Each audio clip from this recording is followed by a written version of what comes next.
Essa resposta organizada é aquilo que é chamado Serviço Médico à Periferia. Durante um ano, obrigatoriamente, todos os médicos formados em Portugal têm que sair dos grandes centros, abandonar a perspectiva de realizar uma especialidade médica e ir para a periferia, para centros de saúde ou para caixas de previdência, prestar cuidados à população, todos obrigatoriamente durante um ano. E com essa medida, o governo de então conseguiu realizar uma cobertura de praticamente 100% de toda a população.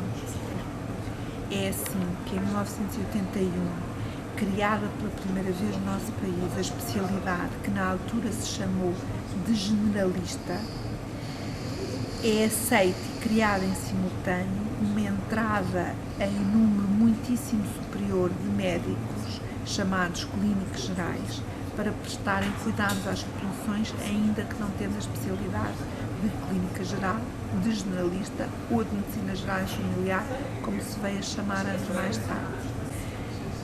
Tinham como promessa do Ministério da Saúde de então o acesso à formação especializada pelo menos 5 anos depois de terem entrado nessa carreira de clínica geral, naquilo que se chamou a formação específica em exercício, porque ao mesmo tempo que eram responsáveis pela prestação de cuidados de saúde às populações que lhes tinham sido destinadas, tiveram a oportunidade de aprofundar e treinar alguns aspectos específicos da nossa especialidade, reconhecidos já do ponto de vista teórico noutros países. E é em 81 que acontece o primeiro curso a entrar no internato de especialidade de medicina geral e familiar, por isso eu digo que tem quase 30 anos a especialidade no nosso país enquanto especialidade médica.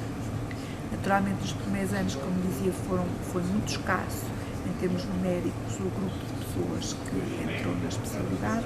Nos primeiros anos, porque não havia tradição, não havia especialistas, eram os primeiros, de facto. Todo o internato era passado em meio hospitalar e também uma boa parte do tempo, um sexto do tempo, acompanhando a área de saúde pública, considerada também uma área importante e complementar. À medida que os anos foram passando e tendo-se formado especialistas desta área, foi possível considerar a hipótese dos jovens que iam entrar no internato fazerem uma parte da especialidade na sua própria área. E, portanto, alguns anos mais tarde, o internato passa a englobar o estágio de um ano no centro de saúde, com os especialistas que, entretanto, tinham sido formados.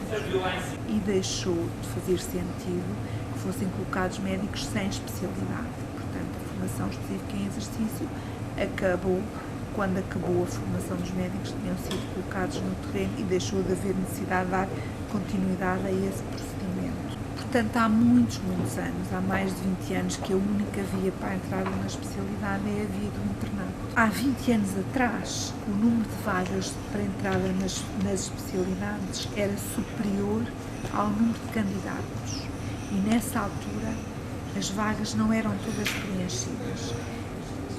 Tivemos rácios de preenchimento à volta dos 85%, 90%, mas tínhamos estabilidade. Eram preenchidas aqueles 85% ou aqueles 90%, mas os médicos que entravam ficavam. Com o decorrer do tempo, o Ministério da Saúde optou por outra política de abertura de vagas e fez coincidir o número de vagas para as diferentes especialidades com o número de candidatos. A partir desse momento, a taxa de ocupação é praticamente 100%, mas a taxa de abandono é da ordem dos 15%.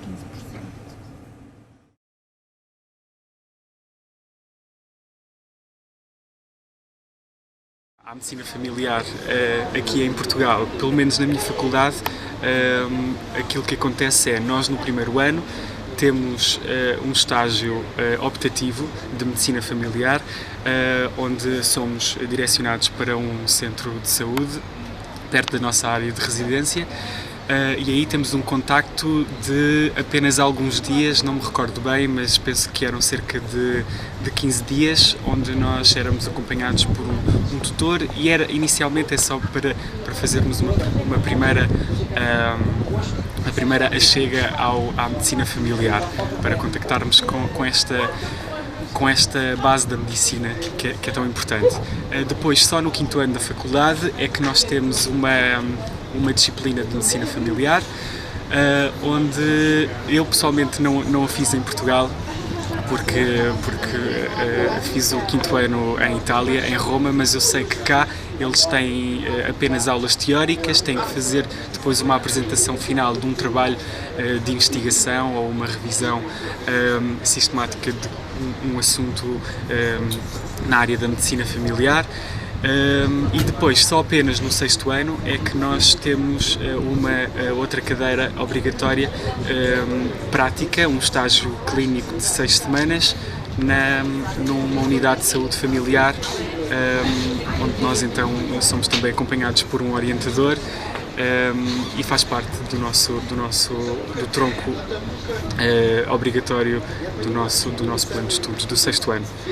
Pronto, no final do 6º ano, passado alguns meses, existe um exame em que saem 5 capítulos do Harrison, e consoante a nota desse exame, que é feito a nível nacional por todos os alunos de medicina que terminam este ano, podem escolher a especialidade nos vários hospitais.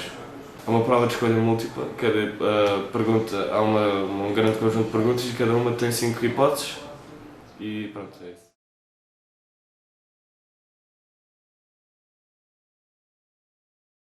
Estes movimentos estudantis em que fiz parte, de ter-me deparado com um documento que dizia que afinal o que a população precisava eram mesmo médicos de família, não é? Porque havia já demasiados especialistas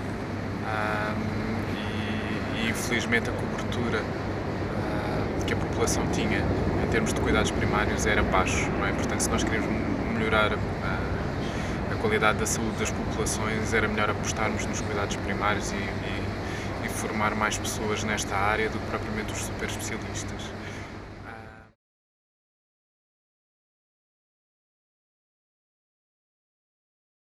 A pessoa durante 2 anos, após o curso, fazia o chamado internato geral, que era um rodízio, de várias rotações: medicina interna, obstetrícia, pediatria, cirurgia e medicina geral e familiar, que incluía também a componente de saúde pública.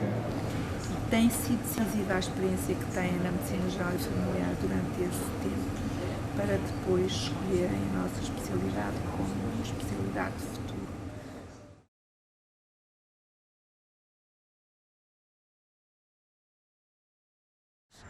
Durante 6 meses primeiros no Centro da Saúde, no início estamos acompanhados por nossos orientadores para saber como estas consultas funcionam, como isso tudo é.